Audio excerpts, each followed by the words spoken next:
Welcome to Season 3 of the Prodcast, Google's podcast about site reliability engineering and production software. I'm your host, Steve McGhee. This season, we're going to focus on designing and building software in SRE. Our guests come from a variety of roles, both inside and outside of Google. Happy listening, and remember, hope is not a strategy. Hello, everyone, and welcome to Google's SRE podcast, or as we like to call it, the Prodcast. This is the first episode, or as we like to say, the 0th episode in Season 3. Today, we have Vlad and Amy, who are going to help us out a little bit, and we're going to start off our season. This is going to be the third season. We're going to be focusing on software engineering in SRE. And the topic we're going to kind of focus on today is going to be what happens when software engineers solve production problems, and what's the importance of the software engineering mindset within SRE. And this no way means, like software engineering is the only thing, or like, you should only be writing code 100% of the time. Certainly not. In fact, I think we'll kind of get into that a bit. But before we do that, why don't we have our guests introduce themselves? So let's go alphabetically because that's the best. Everyone likes it. And Amy. Yeah. Hi, folks. I'm Amy Tobey. I've been doing tech in what we call SRE for about 25 years. So before that name came around, that's kind of what I was doing.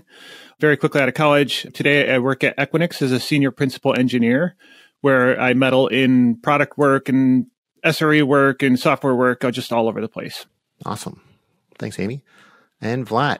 Hi, hello. Thanks for having me on the podcast or on the podcast.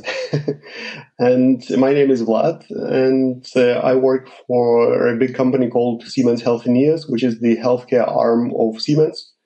And there I'm responsible for the so-called TeamPlay digital health platform, which is a software as a service platform for healthcare applications and digital services. And this is where SRE comes in very handy because you need to operate the platform somehow.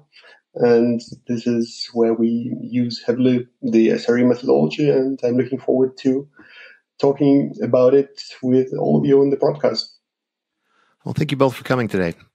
Just to get started, I think we want to start actually with the kind of the inverse. So specifically, we have a question here for Vlad, which was, how do operations kind of serve as the core part of SRE, which might feed into software engineering later on? Like what do we even mean by operations to begin with?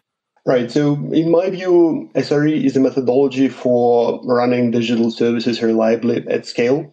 Right. So, and it's about running the services. So we are firmly in the operations arena. But the curious thing about SRE is that it applies a lot of software engineering methodologies in order to achieve that reliable operations at scale. Right. So it requires you, for example, to implement some sort of SRE infrastructure that enables development teams to operate their services with acceptable cognitive load. Right, and it then requires the software engineers to actually use that infrastructure in order to do the operations of the services. Right, so it kind of requires the operations folks to implement something as software engineers to be used by software engineers, and then requires the software engineers to go on call for their services for an agreed period of time of the day. Right, so kind of working as operations engineers. And I think this is what makes it interesting. And this is where we see the software engineering kind of making its way into SRE. So that's on the one hand, I'd say, but also on the other hand, if you take a broader view of what SRE is trying to achieve is then actually, reliable and scalable services. And that means you need to kind of weave in that SRE thinking from the beginning to end of the service lifecycle. So that means you need to apply software engineering things like, what kinds of, say, stability patterns do we implement now into these services? Where do we put circuit breakers? Where do we need bulkheads and so on? So you need to kind of have some solid background in software engineering in order to do this across the lifecycle. Totally agree. Amy, how do you feel about Vlad's definition so far? I like most of it. I tend to take a little bit more expansive and kind of sideway view of it, because what I've seen a lot of in the field is a lot of people look at SRE and they're overemphasized on the software part. And then we talk to our friends at Google, and they're like, no, it's really about what a software engineer would do in an operational context.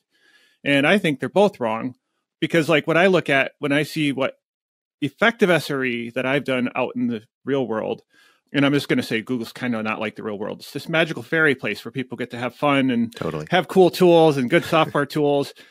It's a real place.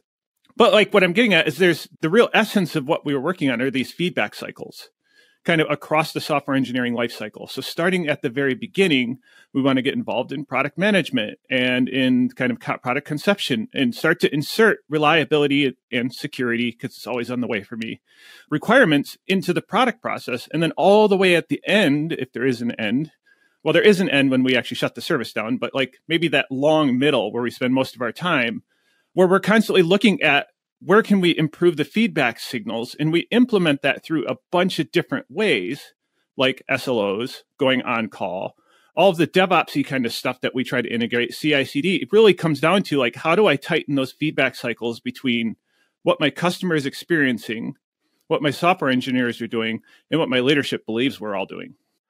I think that last bit is actually a great one as well, which is, what does the leadership think we're doing? One kind of take on this historically has been like the idea of not accepting 100% reliability as even a reasonable goal.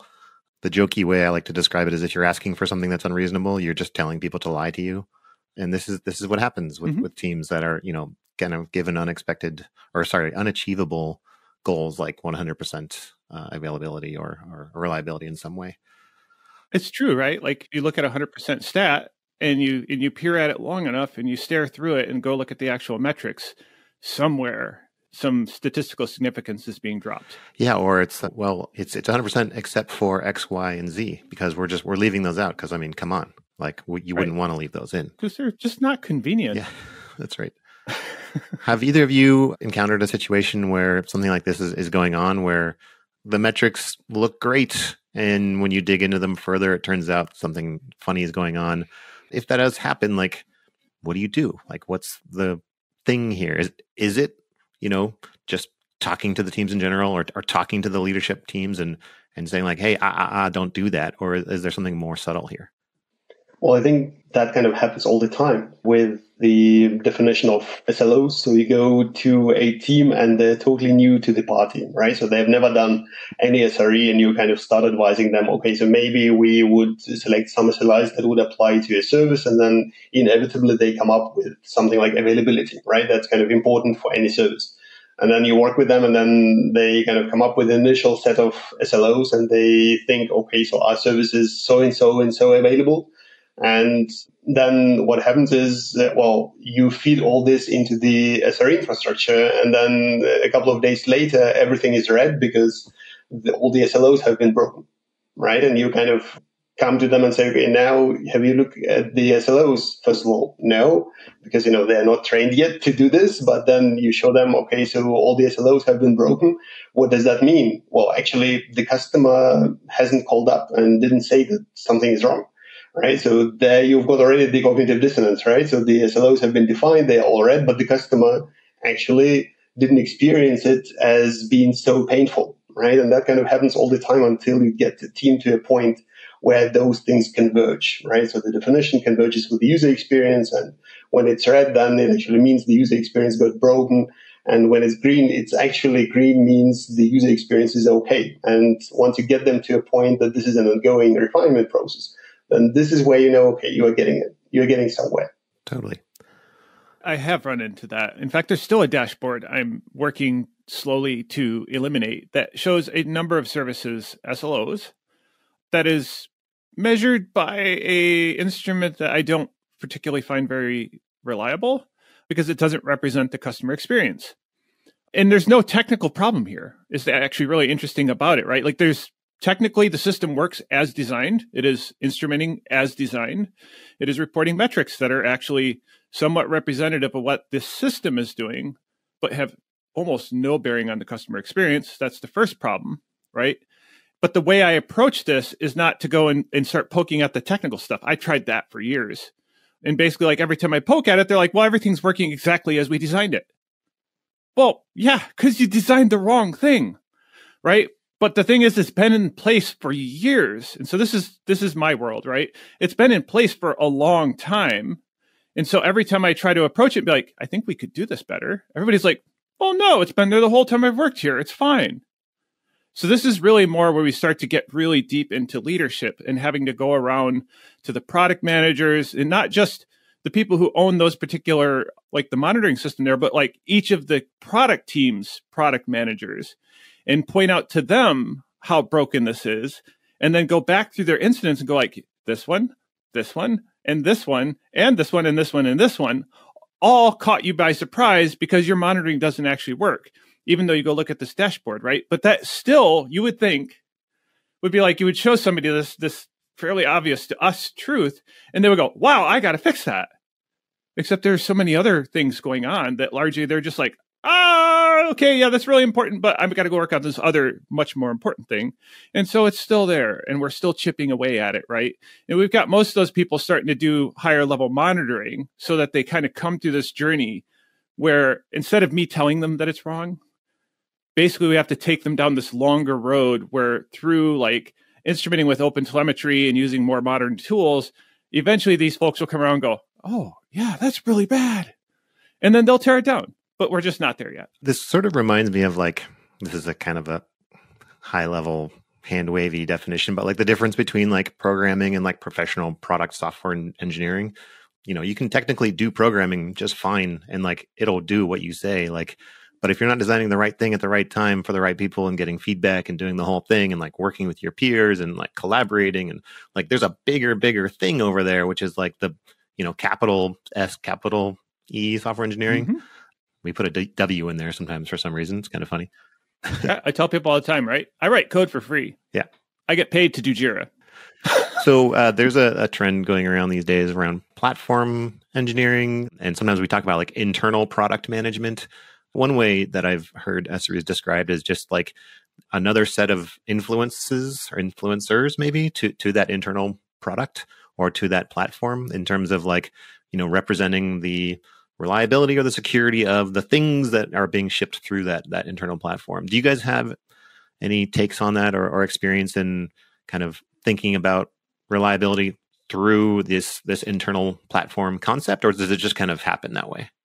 Well, I would say that the SRE infrastructure that you're building ideally would feed into the bigger platform that you design for your engineering organization, would kind of feed naturally into what you've got. So it might start as a separate thing, but overall, it would be great to kind of get to a point where the platform that allows you to do pipelines also allows you to set SLOs and feed them into the infrastructure and getting the bridges reported to you all in one kind of more or less seamless experience from the engineering point of view. I think this is kind of a place where you need to get to. And I think in order to get there, you need to have product thinking for the platform, right? And that means you need to have product owners, you might call them kind of technical product owners for the thing, right? Otherwise, there is no kind of product thinking there, and you are not going to end up having a product, but probably kind of, a bunch of stuff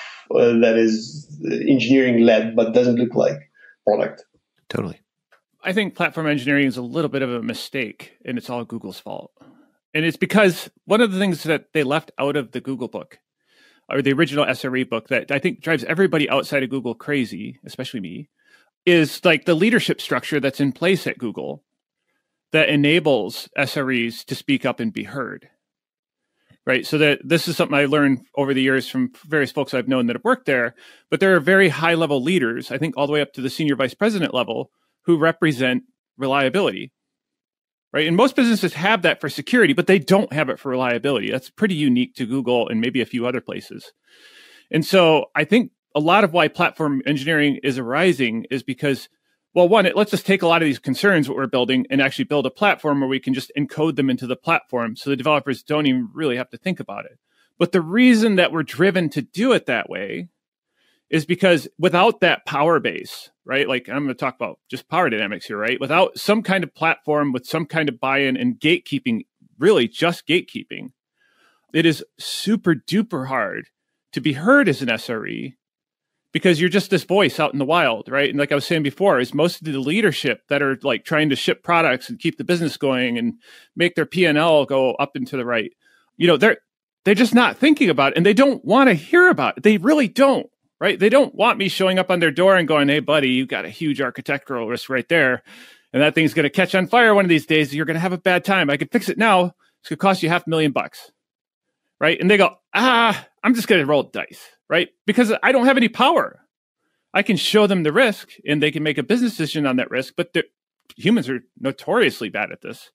And so I think that's really where platform engineering is truly an evolution of SRE and DevOps and all of the things that came before it.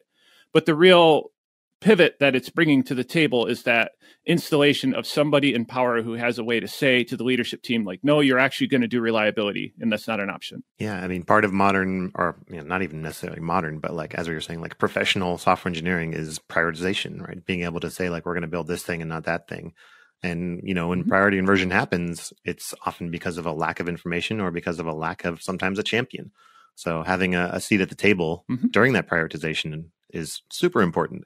And I agree, like that was completely missing from the book. I think that was even, left out on purpose because, we didn't want to create any, like, you have to be like Google vibes, but, maybe at least just saying it, like, would have been helpful in that structure in that book that people saw. Let's keep going. So, Amy, how about when you have operators and sysadmins like that haven't done software engineering in the past? Have you had any good experiences in like leveling them up and training and all these kinds of things? Like, A, does it work? B, how difficult is it? C, D, E, up to you. How do you feel about this? Yeah. So A, it does work. B, it's super duper hard. It's the hardest problem in business, right? Like, how do I up-level a workforce? In any domain, go and ask some business leader, what's the hardest problem for them? It's like, how do I up-level my workforce, right? So just out of the gate, it's the typical move that we've all seen. And like, I'll just repeat it so we're all on the same page, right? Is a lot of places looked at the Google book. They probably didn't read it, to be honest, right? They flipped through it and they went, look, this might help me. I like reliability. And they renamed their sysadmin team to SRE. Oldest story since SRE was invented.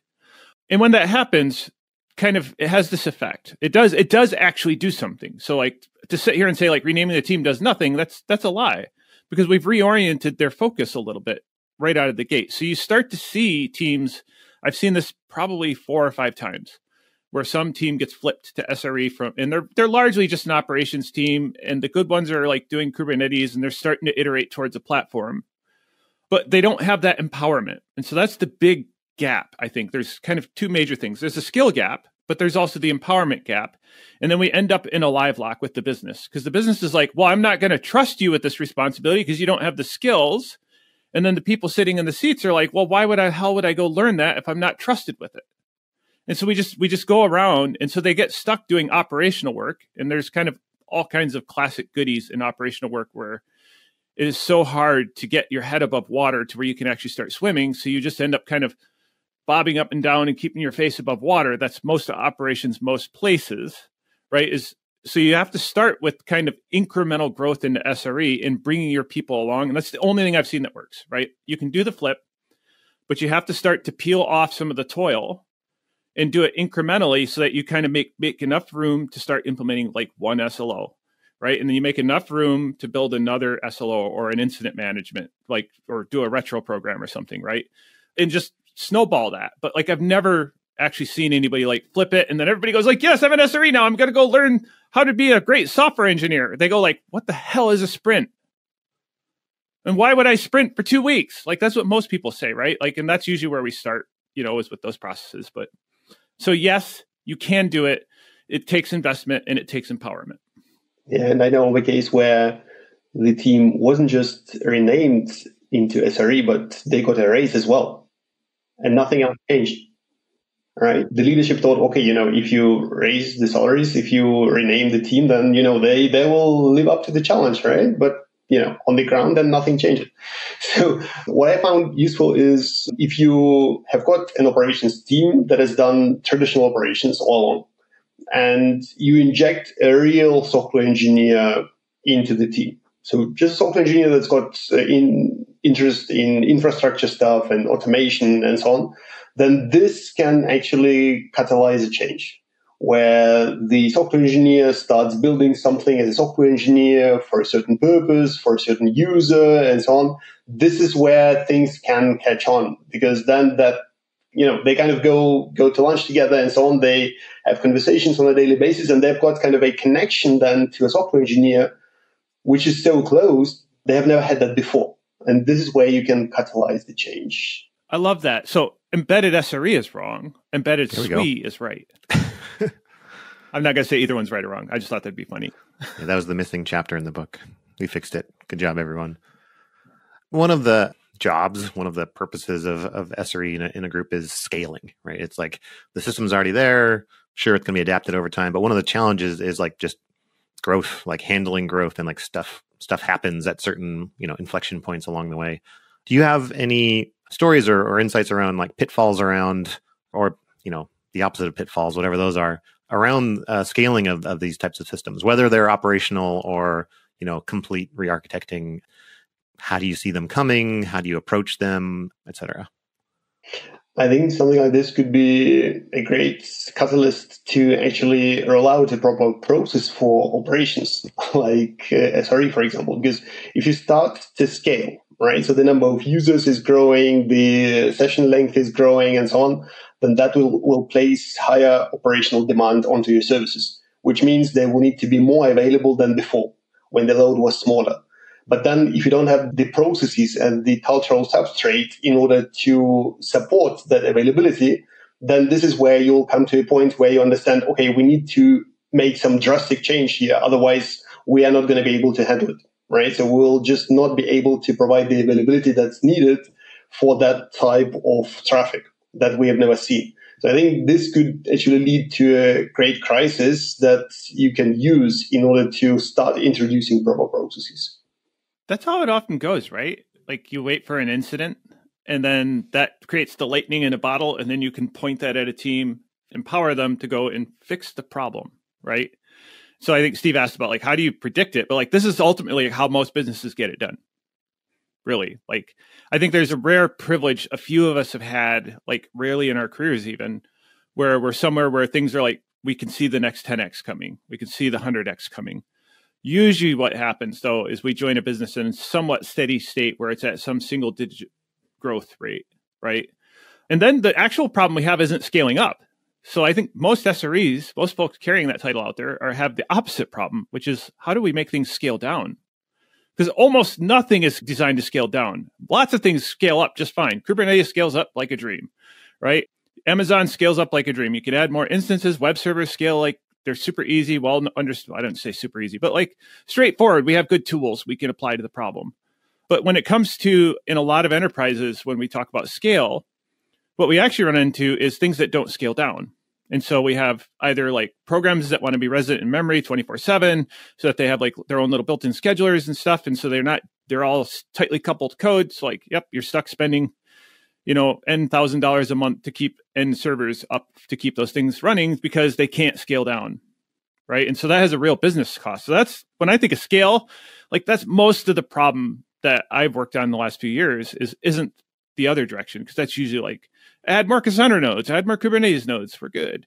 But instead, how do I build something small and economical and then iterate on it while it scales up?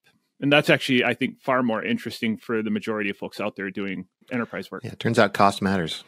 Funny, huh? Indeed. Just depends on if you're like directly in a business that has AI in its name or not. All snark is welcome at all times here, by the way. Speaking of which, do you have any examples of a time where a tool, method, product, thing just changed the way that you or your team looked at or worked in production, either for better or for worse? Like there was this thing, they sort of like changed the way we all approached, production as a whole, whether it was a way of thinking or a piece of technology or someone's, way of thinking. I don't know, something like that.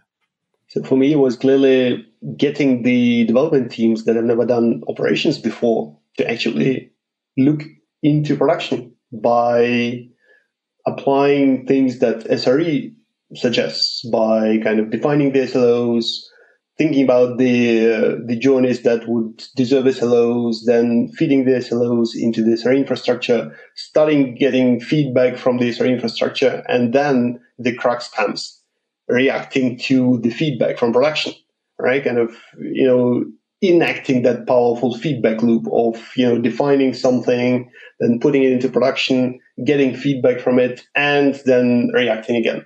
Kind of, instantiating the scientific method in the operations arena, so to speak. I mean, this just completely changes the attitude of software engineers to what they build, because they suddenly don't just build it, but they build it to observe it. I 100% agree with Vlad on that. I might add a bit of color around the last thing that he said, which was observability. I think today we're in a new world of observability that we were even 5 years ago. Just with the open telemetry out there, instrumentation, kind of like for a long time out in the world, we had monitoring vendors who had SDKs that you could hook up to your code and it would auto instrument it and give you like this wealth of dashboards kind of for free. There's some of them very famous for that. I'm not going to mention their names because they sometimes get upset with me. But like that's shifted. It's all open source now. Open telemetry has re-implemented most of that auto telemetry. So there's not much excuse not to monitor your systems anymore, because largely what you do is you point open telemetry at it and it auto instruments most of your network calls. So you get like an 80% solution for fairly cheap. And then there's this wealth of tools that have evolved over the last few years, largely out of inspiration from the hyperscalers around, like Facebook Scuba evolved into Honeycomb, which is something that I've been using in my work in the last few years with OpenTelemetry. And that's enabled that cycle that Vlad described. It's a small part of it, but part of that cycle is our developers, we could put them in the production stream, and that starts to create empathy with the operations. But the observability cycle is what starts to change their mental models such that they start to design for operations earlier in the process, right? So like that's where I think the modern observability, where we have distributed tracing just kind of is so easy now compared to even just a few years back, it starts to change the game, because now I can roll it out and see what is it actually doing, as opposed to like, do these numbers on this graph look like kind of what I imagine they should look like from my mental model of the system? It's a very different world now. So I think, tools like Lightstep and Honeycomb and some of the modern like Grafana and stuff is starting to really get there and make this faster. This might be leading the witness a little bit, but that's okay. I'm curious, when you introduce a system like this and you introduce just like conceptually like, hey, we can take this X-ray to production, we can understand its bones, at a pretty deep way. Does that land pretty quickly with developer teams who have never done it before? This is the leading part, right? It doesn't. But how do you fix that? Like, how do you get it to work? The way I did it at Equinix was I embarked on like a 6-month project where I just would stop by repositories, add the OpenTelemetry instrumentation, work with the team, get it deployed, get it turned on, and pushing out to the metric system. And I really didn't get a lot of uptake until I got almost all the way to the end, when I could start to show developers and be like, hey, when you do this with our API, these are all the things that happen in here. And then they start going, what the heck is that? That thing pulls? Why is it pulling? And why is it pulling every 10 milliseconds? Like, what the heck? That's where you want to get them, right? But until you can show them a waterfall of like most of the system, it doesn't click, is what I found. There's a few people who like get it, right? And you say like, oh, it's a directed acyclic graph. And they'll go, oh, I love this. Let me go do some tracing. And everybody else has to see it. And then they're like, oh, that's pretty cool. And then they start working with it. Yeah, my experience is the same. It takes a long time to get a development team that has never done operations before to a point where they really care, to a point where they kind of notice you and so on. And that requires team-based coaching, I found, ideally, where you really get the people together, including the product owner, who is supposed to own the service end to end, and then kind of really kind of working with them and getting them to a point where there is evidence, where you kind of start having insights like seeing is believing. Okay, I've seen this, so now I believe it, and so on. Definitely requires a lot of dedication and coaching. And also, once you think that you've got them to a point where they do this, come back to them half a year later and check whether they still do it or not, right? Yeah, that's another good one. Yeah. And another interesting bit is, we mentioned before the cost consciousness in the cloud.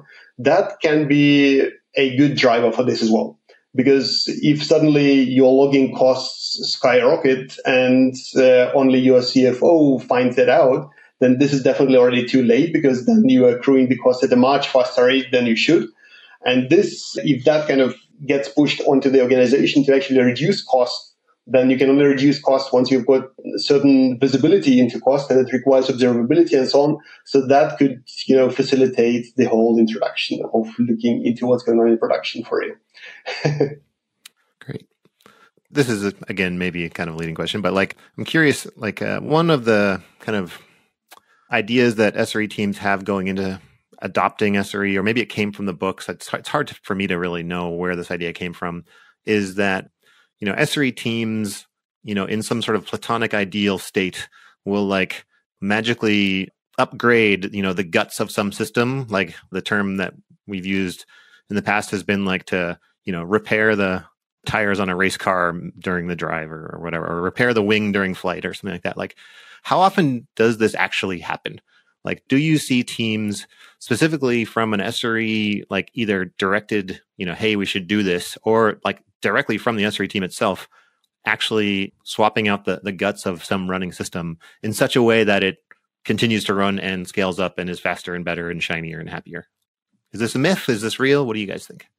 I think it's a bit myth and a bit real, right? I think SRE teams, and I jumped in ahead of Vlad because I know he's going to have a ton to say about this, because I think platform teams, like the SREs that have established a developer experience that they own, especially when they get the abstractions right, can change out everything underneath it and nobody ever knows, right? If the abstractions are really solid, that's exactly what they're for, right? And so if you have Kubernetes in place, you can swap out the Kubernetes fleet a lot of times, even entire clusters, and nobody even knows. Sometimes the software engineers don't even know you did it.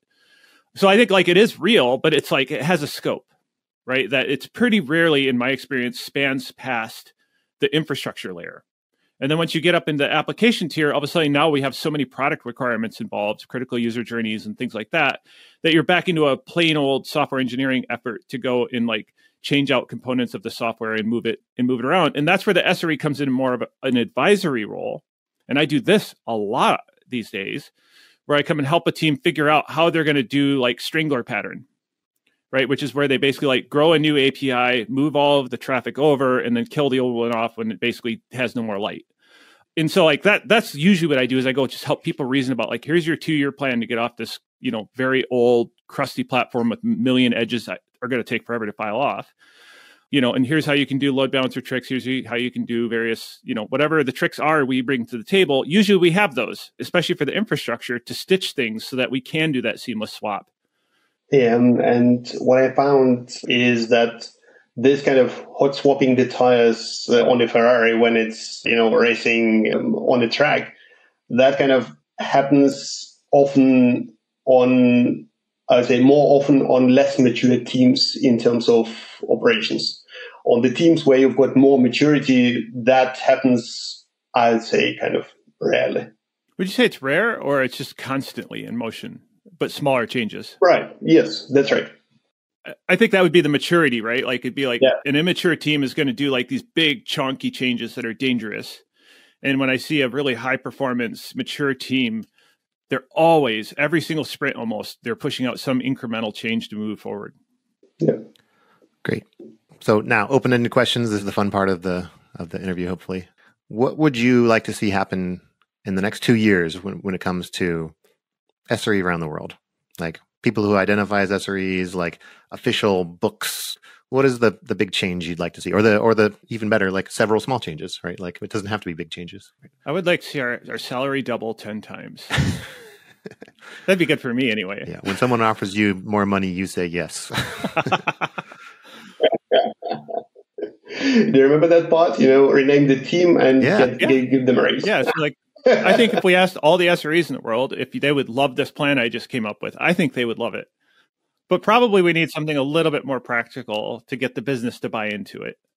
I think this march toward platform engineering is going to be really good for SREs. I think as more, especially the enterprise crowd tends to be a little bit more kind of follows where the herd is already gone, right? That's what I mean when I say enterprise, right? It's they're not typically adopting the bleeding edge way to do things, but they do have this concept of platform already. A lot of times it's kind of comes out of IT, and so we feel weird about it. But I think there's a real opportunity here to build that basis of influence, right? Because you own the platform. We, as SREs, typically have the expertise to build those platforms and build them the right way. And that leads us to the influence in the leadership community to start to advocate earlier and earlier for reliability practices. So if I have anything to change, I just want to keep going down this road we're going and just keep hammering on this to see where we can take it to enable more SREs to get to the table before it's already in production. Yeah. So what I'd like to see in the SRE space is just plain application of AI for banal tasks. So if you're an SRE today, then you need to have so many things in your head. Where are my runbooks? What is the SLO for that service? What is the historical SLO adherence for that service in that region, and so on? Why don't we do this just by having a proper chatbot that can give me all the answers like this? Right? And also imagine how the onboarding of a new SRE would be simplified if the new SRE wouldn't have to, bother the buddy next table, but just would be able to kind of have a conversation with some absolutely standard kind of chatbot that would know that stuff, right? Cool.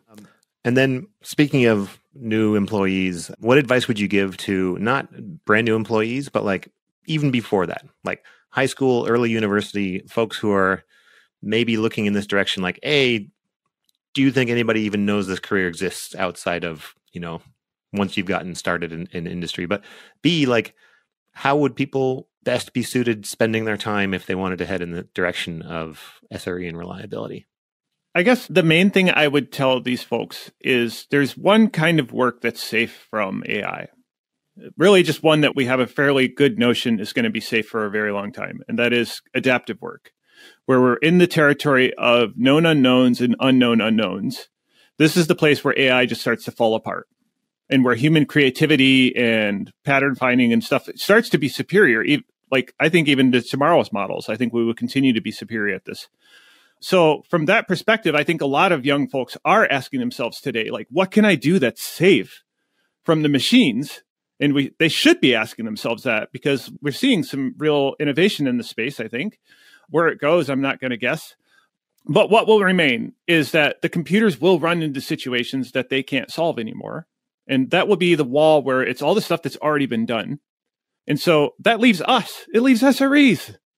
Right? We're the ones that are in there fixing the stupid AI computer when it gets stuck, right? And when it can't fix, say we buy an AI application from some vendor and it's handling a lot of our day-to-day stuff like Vlad described, right? A lot of the low-hanging fruit, the stuff that's toil should be done by the computers.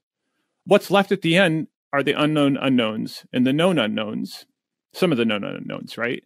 And like, that's where I would focus is like being flexible, being adaptable, being somebody who's learns super duper fast. Those are the skills you need to keep ahead because the world underneath all of this AI stuff is changing so fast right now. I don't think it's going to look the same in 10 years. Yeah, I think so. And what I would suggest is because the whole operational aspect is typically underrepresented in the university curricula, it's important to get out of university and just get a job at a company that really runs something, right? And while you would learn something at university for the dev part of the story, you are likely not learn there anything substantial for the ops part of the story.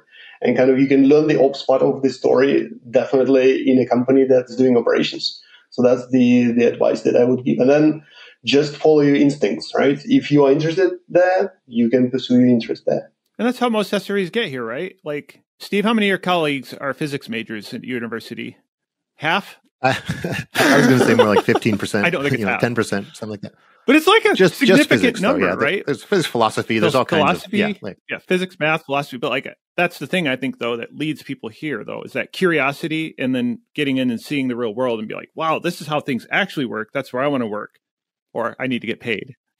Yeah, my last boss majored in drama, I believe, or theatrical studies. So there you go. I was a music major. There you go. Cool. Okay, well, thank you both for coming today. This was a great discussion. Before we sign off, I think it's customary to mention where you can be found on the internet if people want to follow you, and maybe like one final take if you're so inclined. One parting shot, perhaps.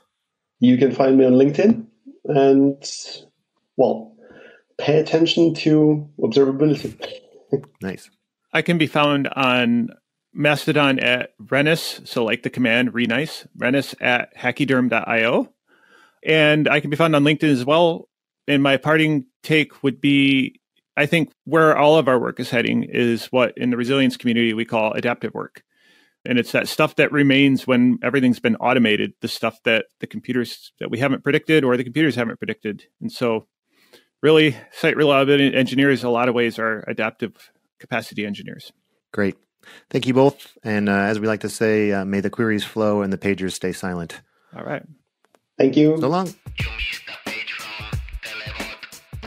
You've been listening to Prodcast, Google's podcast on site reliability engineering. Visit us on the web at sre.google, where you can find papers, workshops, videos, and more about SRE. This season's host is Steve McGhee, with contributions from Jordan Greenberg and Florian Rathgeber. The podcast is produced by Paul Guglielmino, Sunny Chow, and Salim Virti. The podcast theme is Telebot by Javi Beltran. Special thanks to MP English and Jen Petoff.